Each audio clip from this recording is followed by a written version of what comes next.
FLM, wide open thinking, world-class work, and far-reaching results.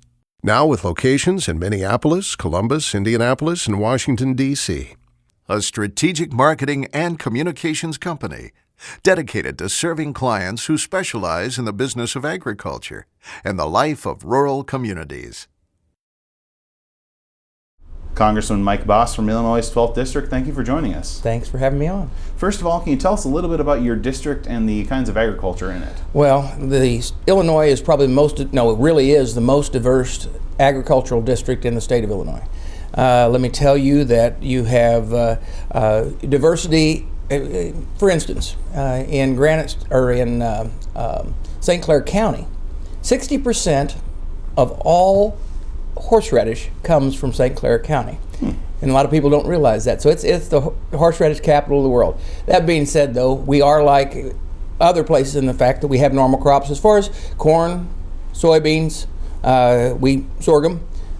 We deal with rice. There's some rice. We've got fruit, vegetables. We've got a very unique wine industry that has developed over the years, and when you move out of that and into livestock, we actually have beef production, pork production. We have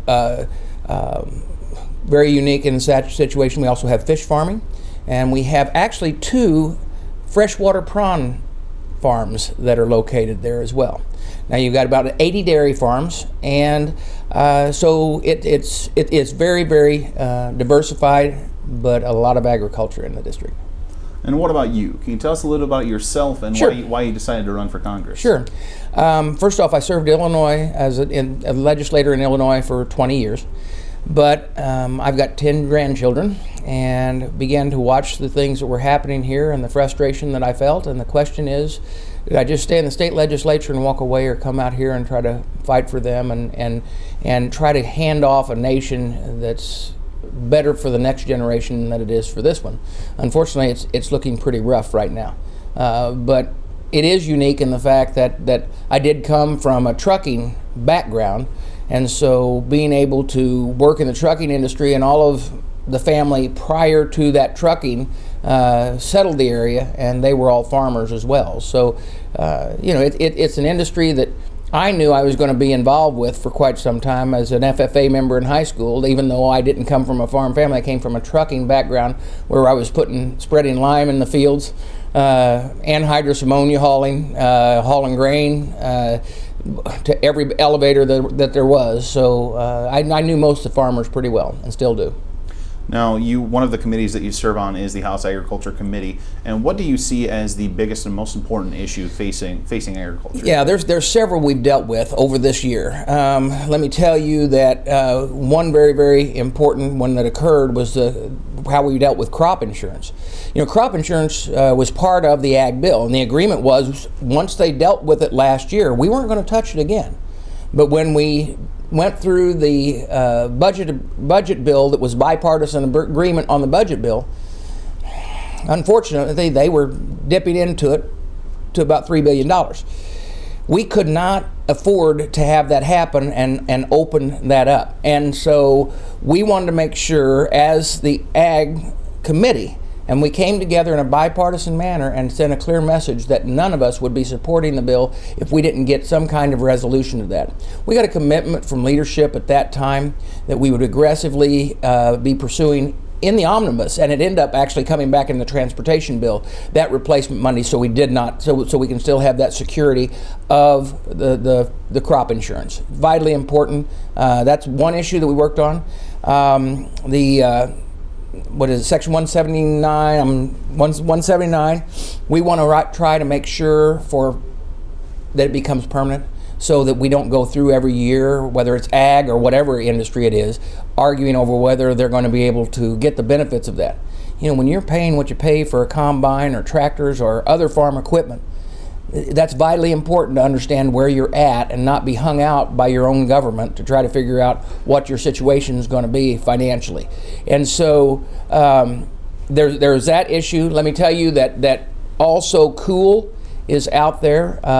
It is an issue that we're dealing with. We know, we actually moved a bill already from the House. We're hoping that this happens a lot. We're hoping that the Senate is going to take this up, and because they're going to have to, because the WTO came out, I think, last week and it gave authority to put tariffs on us for Canada and Mexico to put their tariffs on us to the tune of a little over $1 billion, which can be devastating not only to the state of Illinois, not only to the 12th district, but to the nation as a whole, and we need to get the problem straightened out. And you also serve on Small Business and Veterans Affairs. Right. What are some of your priorities on those two committees? You know, small business, one of the main things, because I told you I came from the trucking business. My wife Tracy and I also own a beauty salon. And the thing that small business face more times than not is over government regulation. I've been put on a special committee that is actually a combination of not only small business, but other committees that we put them together.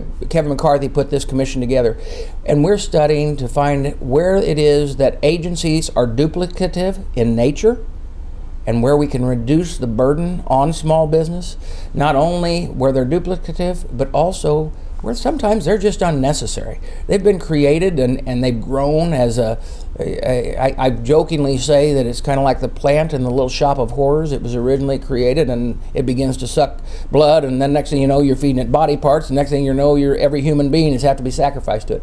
We've got to calm down our government regulations. We still need safety. We still need wise oversight, but we can't continue to put a stranglehold on not only our small business, but all business in this nation, and not allow us the opportunity to compete. Now, earlier in the interview, you mentioned your experience in the Illinois legislature, and you had served in there for quite some time, eventually rose to the rank of Republican conference chair. So what was the shift like going from maybe being in a position of pretty substantial leadership in a state legislature to coming to Washington and being a freshman congressman? Well, let me tell you that everybody makes a comment about drinking from a fire hose. It's even that way when you've got years of experience in the state General Assembly. And so, but the real issue and the real thing that comes to mind is, rather than dealing with what road and bridge might be put, or what education issues in local schools in Illinois, and how we put our Commerce Commission over public utilities and things like that, we're dealing with things that can affect the future, can affect the world, can affect the lives of generations to come at a lot higher level and at a lot faster pace. And I call those, hey Dorothy, you're not in Kansas anymore moments. So how did that legislative experience that you had built up, how did that help you by the time that you got to Washington? Let me tell you how it does. You learn that when you're working on an issue, don't take it personal. Understand you're working for your district, yes, but you might be arguing with a member from the opposite side of the aisle, or even one of your colleagues on your own side of the aisle today, but you may be working together on a different issue tomorrow. And conflict is inevitable, combat is optional. Those experiences that I had in the Illinois State House of understanding that I stand strong in my beliefs, but yet understand that there's others standing strong in their beliefs, and we can debate it, and we can vote for it or vote against it at the end of the day, but we're all still here trying to represent the people that have sent us here. Now, the people that sent you here had traditionally been represented in Washington by a Democrat. Right. An area of the state, that has been traditionally under Democratic rule. So you're the first Republican in quite some time to represent those people. Right. So with that in mind, what did your constituents send you to Washington to do? I think my constituents sent me to Washington to fight for them on those issues that they're concerned about. And it doesn't go along with, it's just Republican ideas or Democrat ideas. It goes along with, how do we make sure that this nation is the strongest nation in the world, that it's allowed to compete in a worldwide marketplace? How do we make sure that our borders are protected, but yet we still are the free country that we've always been?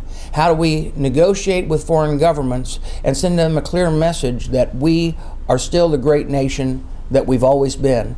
And I think that people were finally getting frustrated with their government because it wasn't answering back to them. We've done a lot over this 1 year in making sure that our communications are open, whether it's involved with doing town hall meetings, listening sessions, going to events,